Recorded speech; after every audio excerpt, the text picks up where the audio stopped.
Hello students, welcome back to my YouTube channel, The Genius Physicist. Dear student, today we are going to discuss about the relationship between alpha, beta and gamma. Alpha beta और gamma का relation पढ़ेंगे, इनका आपस में क्या relationship है, ठीक है।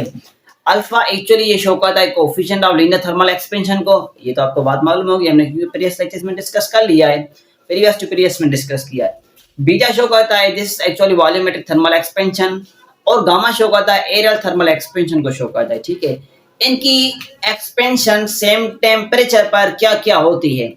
सपोज कहते हैं हमने किसी ऑब्जेक्ट को टेम्परेचर दिया है 5 डिग्री सेल्सियस, 5 डिग्री सेल्सियस पर हम लीनियर थर्मल एक्सपेंशन को भी ऑब्जर्व करते हैं, वॉल्यूमेट्रिक को भी ऑब्जर्व करते हैं और एरियल एक्सपेंशन को भी ऑब्जर्व करते हैं कि किस में एक्सपेंशन ज्यादा से ज्यादा आती है, इस टेम्परेचर पर किस में कम आती है और किस में क्या आती है। ये जो वेरिएशन से जो रिलेशनशिप है इनका आपस में, वो आज हम रिलेशनशिप डिस्कस करेंगे। ओके, तो फर्स्टली मैं आपको प्रीवियस बातें रिकॉल चंद मिनट के लिए रिकॉल करवा लूं, देन आफ्टर हम इन कॉन्सेप्ट पर आते हैं। हमने ये चीज पढ़ी थी कि जो चेंज इन लेंथ होती है वो बराबर होती है और अल्फा एल डेल्टा टी, ये चीज डिस्कस की थी। जो यहाँ पर अल्फा है, ये अल्फा किसके इक्वल होगी, alpha is equal to change length upon original length into 1 upon में डेल्टा टी, ये इसके इक्वल है, ये अल्फा है। अगर हम बात करें बीटा की, तो हमने ये बीटा में डिस्कस किया है कि चेंज इन वॉल्यूम जो होता है this is equal to beta V not delta T, ये इसके इक्वल है। बीटा किसके इक्वल होता है, this is change in volume और unit original volume into 1 upon में डेल्टा टी, ये इसके इक्वल होता है। ओके, अगर बात की जाए एरिया के हवाले से, तो हमने चेंज इन एरिया डिस्कस किया था, ये बराबर होता है gamma A not delta T. अगर गामा मालूम करो, गामा किसके इक्वल होगा, तो गामा इक्वल होगा change in area per unit area original area into 1 by delta T, ये चीज इसके इक्वल होगी, ठीक है। तो ये रिलेशन है गामा का, ये है बीटा का और ये आपके पास अल्फा का। ओके, तो ये चीज शो करती है change in volume per unit original volume, this change in fractional change in length, ये शो करती है फ्रैक्शनल चेंज इन लेंथ को शो करती है। ओके, और ये शो करती है change in volume per unit original volume, ये है फ्रैक्शनल चेंज इन वॉल्यूम और ये fractional change in area. Okay, ये अल्फा है, ये बीटा है, ये गामा है। इस अल्फा का इस बीटा के साथ क्या रिलेशन है और इस बीटा का गामा के साथ क्या रिलेशनशिप है, या इस गामा का अल्फा के साथ भी क्या रिलेशनशिप है, इनकी जो आपस में रिलेशनशिप है उस रिलेशनशिप को फोकस करते हैं। ओके, तो लेट्स स्टार्ट। जब हम अल्फा का और बीटा का रिलेशनशिप डिस्कस कर रहे थे, आपको माइंड में होगा कि जब हमने अल्फा को और बीटा को डिस्कस किया था, अल्फा और बीटा का, तो मैंने वहां पर क्या किया था, एक वॉल्यूमेट्रिक चीज बनाई थी,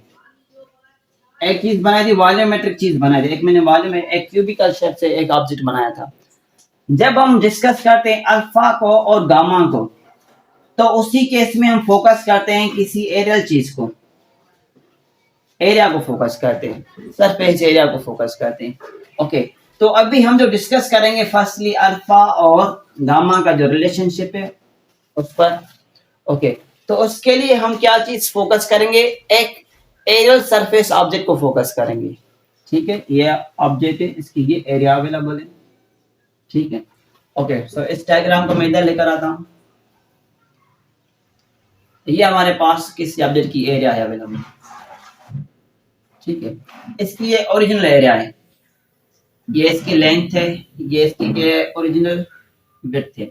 जब हम इसके टेम्परेचर में चेंज लेकर आएंगे, ये इसका टेम्परेचर क्या है, ओरिजिनल टेम्परेचर टी, जब इसके टेम्परेचर में डेल्टा टी लेकर आएंगे चेंज इन टेम्परेचर, तो जाहिर सी बात है लेंथ में भी तब्दीली आएगी, डेल्टा एल आएगी, तो टोटल लेंथ क्या होगी, एल डैश होगी। Okay, just 1 minute. ओके, तो टेम्परेचर में चेंज लाने से जाहिर सी बात है इसकी लेंथ में तब्दीली आएगी। इसकी ये लेंथ होगी, क्या होगी, ओरिजिनल लेंथ प्लस में change in length, this is equal to total length. तो सेम में से इसकी विड्थ में भी तब्दीली आएगी, W प्लस में डेल्टा W, तो ये होगी W dash change in width. तो जाहिर सी बात है इस लेंथ में भी तब्दीली आई है, L डैश हुई है, इसमें भी तब्दीली आई है। तो इसका मतलब ये होगा कि इसकी एरिया में तब्दीली है, लेंथ और विड्थ की जो प्रोडक्ट होती है, जो मल्टीप्लिकेशन होती है, ये बराबर होती है एरिया की। तो सिंपली हम कहेंगे कि इसके एरिया में भी क्या ये तब्दीली है, इसकी एरिया भी क्या हुई है, इंक्रीज हुई है। ओके, तो हमने जो एरिया इंक्रीज हुई है ये चीज डिस्कस की थी, जो टोटल एरिया होती है वो बराबर होती है, मैं इधर फोकस कर लेता हूँ इसको, अच्छा इधर लिख लेते हैं।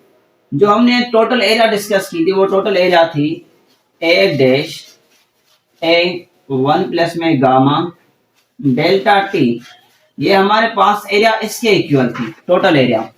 ओके, तो हमारे पास जो ए डैश होती है वो बराबर किसके, L dash multiply W dash width dash. तो आपको यह भी पता है कि जब एल डैश मालूम कर दें, टोटल लेंथ मालूम कर दें इन लीनियर थर्मल एक्सपेंशन, हमने मालूम की थी कि एल नॉट 1 प्लस में अल्फा डेल्टा टी। अगर विड्थ होगी तो विड्थ में क्या होगा, विड्थ में भी सेम ही कॉन्सेप्ट होगा, W dash is equal to W original 1 plus में अल्फा डेल्टा टी। तो आप एल डैश का वैल्यू पुट करें और डब्ल्यू डैश का वैल्यू इधर पुट करें, पुट कर सकते हैं वैल्यू, ठीक है। तो A dash is equal to, L dash का वैल्यू क्या है, एल नॉट 1 प्लस में alpha delta T, alpha delta T L dash का, और डब्ल्यू डैश का वैल्यू पुट करें, मल्टीप्लाई डब्ल्यू डैश किसके इक्वल है, ओरिजिनल विड्थ 1 प्लस में अल्फा डेल्टा टी। ओके, तो आप इनको जब मल्टीप्लाई करेंगे, length multiply width, this will become equal to original volume, sorry original area, original area, this not a volume, क्योंकि area is actually product of length and width. Okay, तो हम इसको लिख सकते हैं A dash is equal to A 1 plus में alpha delta T. जब हम विड्थ को और लेंथ को मल्टीप्लाई करते हैं तो क्या आता है हमारे पास, area, area is equal length multiply width. Okay, तो एरिया आ गई, और 1 प्लस अल्फा डेल्टा टी, ये भी है ये भी है, मल्टीप्लाई करते हैं, इनके बेस सेम, तो पावर क्या होंगे, 8, इसका एक पावर ये, तो क्या आ जाएगा 2। ओके, तो अगर ए डैश और ए का हम रेशियो मालूम करें, मतलब टोटल लेंथ का और जो ओरिजिनल एरिया है, जो टोटल एरिया है और जो ओरिजिनल एरिया, अगर हम इनका रेशियो मालूम करें तो ये इक्वल हो जाएगा 1 प्लस में alpha delta T whole square के, ये इसके इक्वल है, ठीक है, ये इस चीज के इक्वल आए फैक्टर्स। तो ये पॉइंट पर आप नोट कर लें। अभी मैं इनको रिमूव कर लेता हूँ, इस साइड को थोड़ा सा रिमूव कर लेता हूँ, ठीक है, सिंपल है, इतनी टफ नहीं है।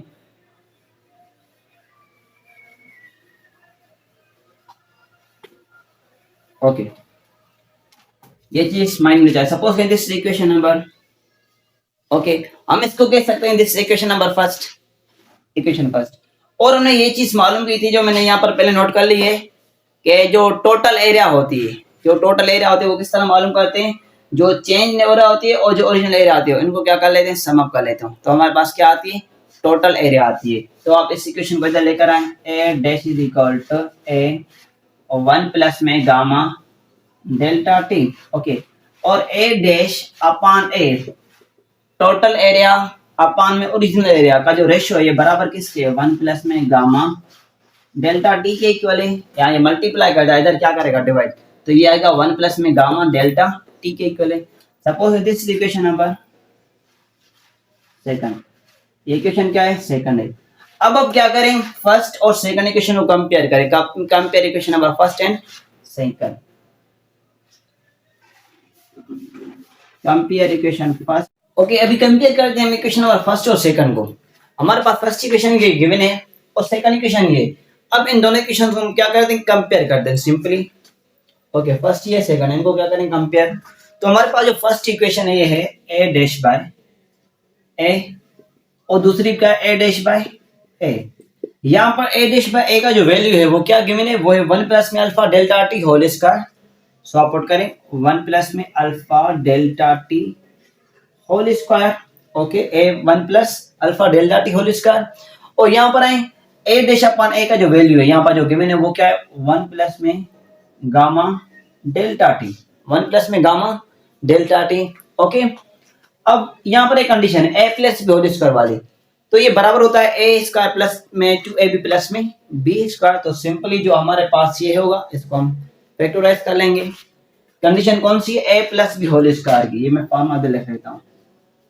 ये बराबर होता है ए स्क्वायर प्लस में 2ab प्लस में बी स्क्वायर, जो ए हमारे पास वो 1 है, अल्फा डेल्टा टी ये हमारे पास बी टर्म में, तो ये हो जाएगा A square means 1 square plus में 2a means A into B alpha delta T plus में B square, it means alpha square delta T square, okay, is equal to 1 plus में गामा डेल्टा टी, ये same value हमने put कर लिए, ठीक है, okay. तो यहाँ पर क्या ये स्क्वायर टर्म्स, हम इस टर्म को क्या करते हैं, निगलेक्ट करते हैं, क्योंकि मैंने आपको पहले भी बताया था, प्रीवियस लेक्चर में बताया था, यहाँ पर जो चेंज हम मालूम करें, जो चेंज ना आती है वॉल्यूम में या लेंथ में या एरिया में, जो भी है चेंज, ये माइक्रो लेवल पर चेंज हमें नजर आती है, बिल्कुल नॉर्मल लेवल पर। हम इसको नेकेड आई आंख से इस चेंज को, इस एक्सपेंशन को ऑब्जर्व नहीं कर सकते, ये नॉर्मल चेंज होती है। तो क्या करते हैं, इनको हम एज अ निगलेक्ट कर लेते हैं, क्योंकि हायर टर्म्स है, इस स्क्वायर का मतलब ये और भी छोटा है, छोटे के ऊपर और भी जो है ना हम स्क्वायर देंगे या पावर देते जाएंगे, वो चीज और छोटी होती जाएगी। तो वो उस चीज को मिनिमाइज करने से बचाने के बाद हम क्या करते हैं, इस टर्म को निगलेक्ट करते हैं, इस टर्म को क्या करेंगे, अभी निगलेक्ट करेंगे, ओके। तो ये बचेगा 1 स्क्वायर प्लस में 2 alpha delta T, 1 multiply no effect, ये सेम ही रहेगा, 2 अल्फा डेल्टा टी, ये निगलेक्ट हो गया, 1 प्लस में gamma delta T, okay, is it clear, okay. तो 1 1 से कैंसिल, डेल्टा टी से कैंसिल, तो हमारे पास रिलेशन क्या बचा, 2 alpha is equal gamma, gamma is equal twice of alpha, is it clear, ये रिलेशनशिप है। मैं इसको रिमूव कर लेता हूँ और भी थोड़े से रिलेशन मेंशन कर लेता हूँ, ठीक है, ये नोट कर लें आप। तो रिलेशन क्या है, gamma is equal twice of alpha,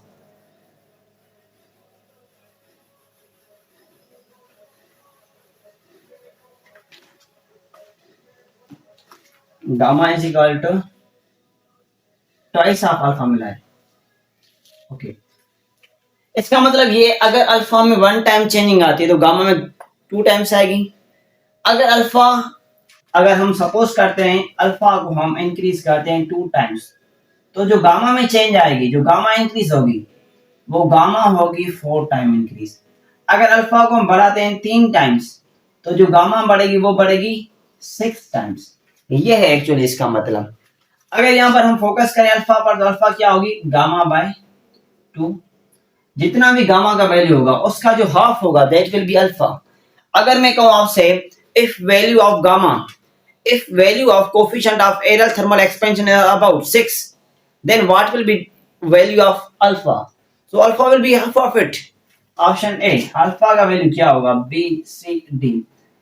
first I am going to repeat my question, if the value of aerial thermal expansion is about 6 units, then the value of linear thermal expansion will be, then the value of coefficient of linear thermal expansion will be, वो क्या होगा, option A 2 3 6 12। तो जाहिर सी बात है 3 आएगा, क्योंकि जो गामा होता है, गामा अल्फा जो होता है वो गामा का हाफ होता है, ओके। तो वैल्यू क्या आएगा, 3 आएगा, क्योंकि गामा का मैंने बताया वो है 6 यूनिट्स, तो अल्फा क्या आएगी, इसका हाफ आएगी, तो क्या आएगा, 3 आएगा, ओके।